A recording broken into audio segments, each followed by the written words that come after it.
Good afternoon and welcome to our pregame media availability with Boston Bruins head coach Bruce Cassidy.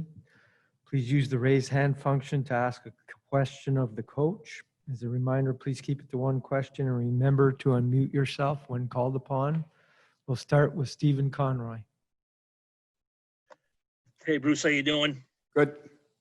What was your assessment of the third line after watching it again? Looked like there was maybe a miscommunication on the first goal there and maybe a couple of lost battles. Yeah, I think on the first goal, Ritchie certainly had a chance to kill the play. Charlie Coyle's caught on defense. If that's because one of our, I think it was McAvoy was up. So at the end of the day, if that's a D, I think he helps Ritchie and that play's dead. It's a 1-on-5. From there, Anders comes into the pile thinking Ritchie's going to kill it. So he's on the wrong side of the ice instead of returning through the middle. So just a couple little things look like a harmless play. Then one breakdown, like I said, the Ritchie battle, the Bjork route. And then all of a sudden they're in a line change and they get the puck into the middle of the ice to fresh legs and they make a play. Obviously the D then switched off because Charlie was on the wall. So honestly, Steve, it was one breakdown led to another. If we kill it early, it's done. And then the other goal, I think we just got a little bit anxious on the wall to get in the battle with Anders, and the puck beat him to the top. If it's a righty, he's probably fine, but it happens to be a lefty, Fleury, who can drag it into the middle and get middle ice quicker on his offside. Anders attempted to make the block, but it got through. So, but other than that, they did a lot of things well in the offensive zone. They obviously scored a goal for us. Had some looks. Anders was all alone in front of the net there, point blank, or great play by Coyle. So, they haven't been together a lot, obviously. So we'll allow them time to grow as a line, unless our lineup prevents us from doing that. But all in all, I thought they were better than they were bad. They just happened to be victimized for a couple of goals. We'll go to Joe Haggerty. Hey, Butchie. Just curious, with the power play, how much of that do you think is residual, just rustiness and still trying to get into form after we saw what happened in the round robin and the game yesterday? And how much of that yesterday was Carolina's penalty kill, their aggressiveness kind of taking you out of what you wanted to do? Well, I think Carolina's aggressive nature and the way they formed that tight diamond in the neutral zone didn't allow us to gain entry with possession, which is, something that we try to do is probably as much as any team in this league. So maybe the stubbornness on our part not to get pucks behind them. We have a couple of plays. We talked about it even before. Fortunately, we didn't get a chance to practice the timing of some of them. We always run that stretch play against Carolina off the end boards. We've had success against them doing that. We actually scored on them up there doing it. So we sometimes find that'll loosen them up. It didn't work for us. So, and then in zone, probably force some plays once we did get possession. And then I think, Hags, you have to have a little bit more of a 5-on-5 mentality when you're going against that in terms of protecting a puck, maybe spinning out of a hit, get close support instead of thinking, well, they're going to let you set up. So some of it was just we had to live it. We did. Cost us a shorty. We won the game, so we'll move past it, try to make the necessary adjustments. And then I guess to your first part, I think it has hurt us, the fact that you're off for that long. Pasta misses camp. Kasha misses camp in the second unit, so you don't have a lot of reps. When we got here, a couple guys needed maintenance days, Bergie, Pasta again. So now all of a sudden you think, well, maybe you can catch up here in the practice time, and we weren't able to do much of that either. So we're behind in the power play. We're going to have to, simplify it and be ready for pressure tonight, and hopefully, get it going again because it can be a major weapon for us. Go to Matt Porter.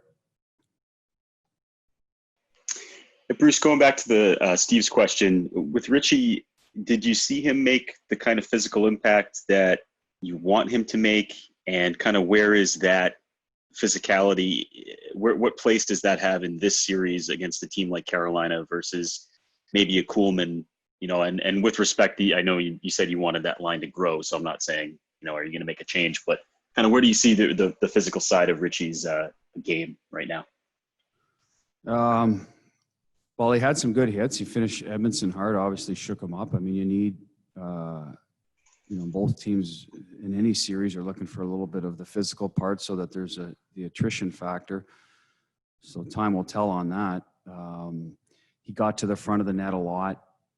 We asked him to do that. Now, the way Carolina's D are active, you got to be careful. Okay, where am I in front? Am I in a good position to recover? If there's a turnover or uncertainty on a puck possession, so I won't get beat up ice, or do we have clear possession? I can take away the goalie's eyes and get right on top of the crease. So those are some discussions we'll have with him. Didn't find a lot of loose pucks for himself, but like I said, Charlie Coyle scored a goal. He was part of that, sequence. He went to the front of the net with Anders, chance with Coyle, I believe. So he was around there. The physicality part versus Carolina, I think it's important in any series, Matt. In the playoffs, they got some big bodies over there. Are you using it to your advantage? Becomes the question more for me. We'll keep encouraging him to do that. I think he did have 4 hits. He said he got one pretty good lick in there, and it's his first game with us, so we brought him in for a reason. So we'll allow him to grow unless we feel, you said, if there's a better option for us, a quicker option, just a guy that has different attributes, then we'll use it. Go to Fluto Shinzawa. Bruce, are you going to go with Tuukka or Yarrow tonight? Tuukka. We'll go to Jimmy Murphy.